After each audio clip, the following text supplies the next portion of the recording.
She's undefeated in diamond leagues, she's breaking records, and this year, she's all alone.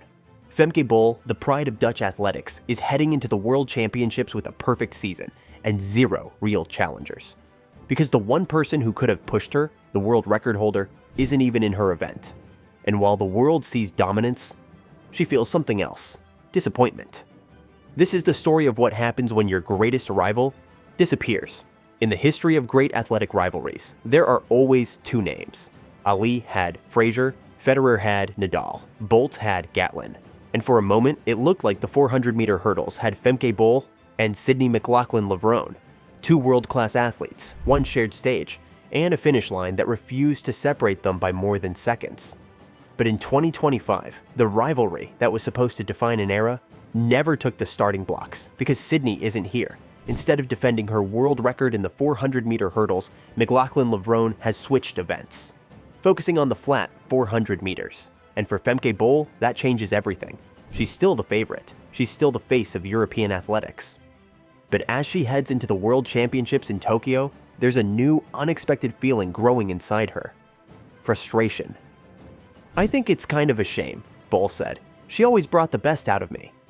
That's not a soundbite. It's a truth every elite athlete knows deep down. You need someone who pushes you, someone who reminds you that the world title isn't just won, it's earned. In 2022 and 2023, McLaughlin was untouchable. She didn't just win, she shattered records. Her 50.68-second world record in Eugene was thought to be untouchable. But Bol got close, closer than anyone. Every race, every season, she was chipping away at the gap, refining her rhythm, adjusting her strides, analyzing Sydney's form with almost scientific precision. It was more than a rivalry, it was a roadmap. And now, the map is gone. Sure, Bol is still winning, 29 straight races over the hurdles, a streak going back to 2020, but the challenge that defined her growth vanished.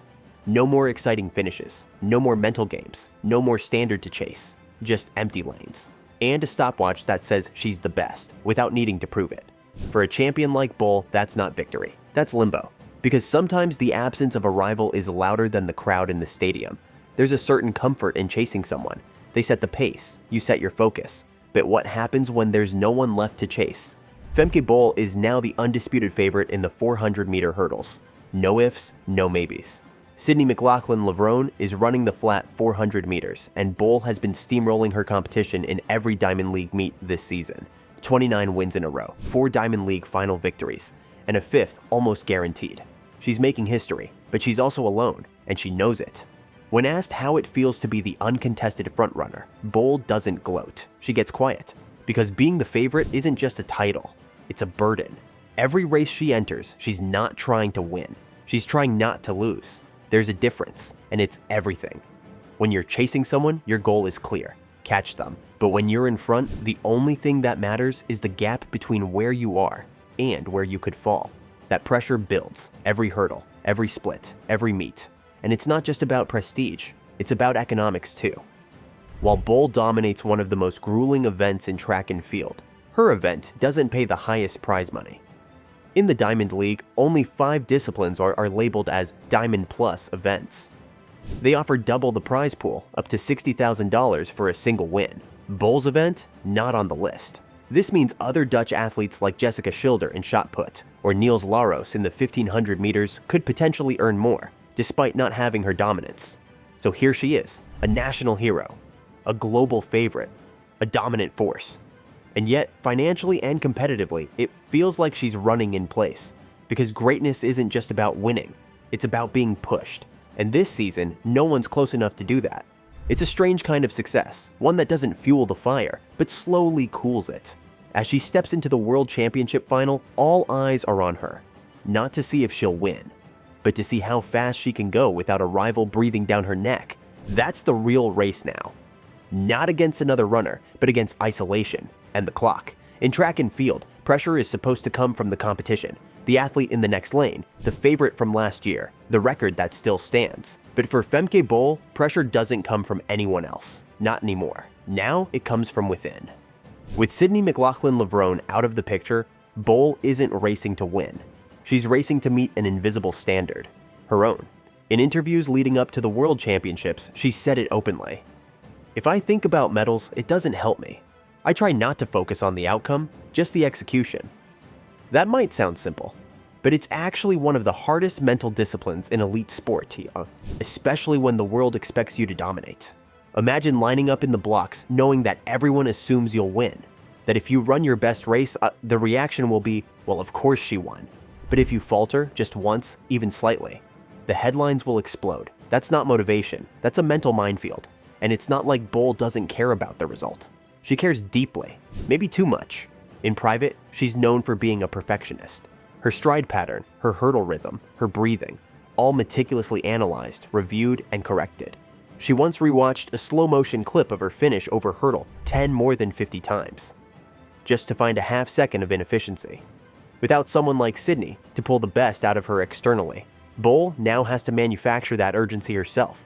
She watches old races, studies past splits, visualizes races that haven't even happened, ones she might never run, just to feel the edge of competition again.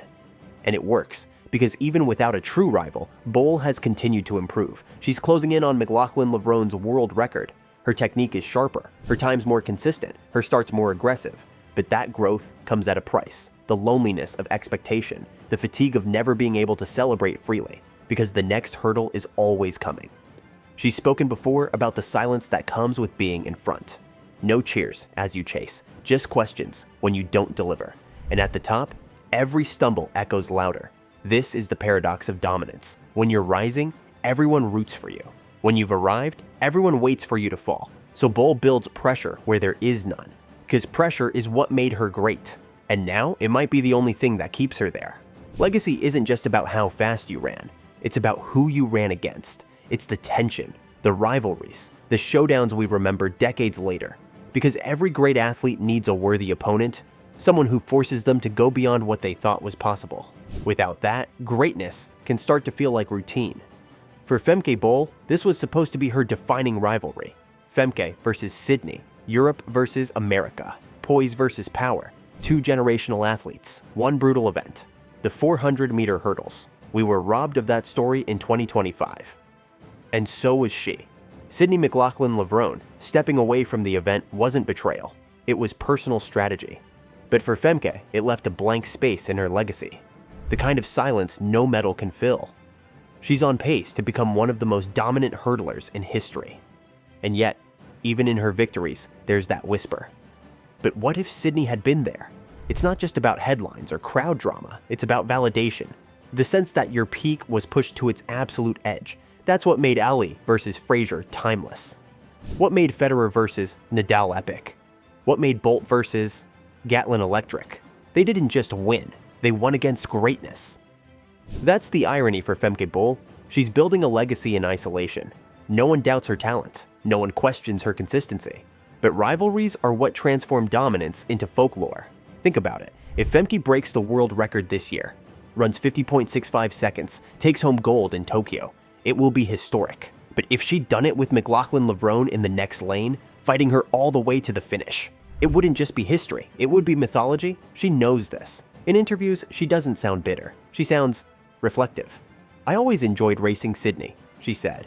"It made me better. I miss that." And it's that honesty, that quiet admission, that reveals what's really at stake.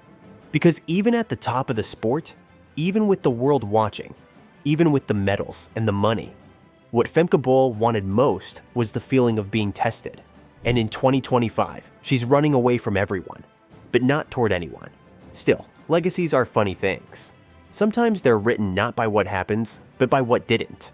And if McLaughlin ever comes back to the 400-meter hurdles, the stage will still be waiting. The rivalry, once paused, could reignite. And if it does, we'll remember the silence that came before. The years where one woman ran alone, undefeated, and still unsatisfied. Femke Bol is winning everything, but her legacy, it's waiting for one more race.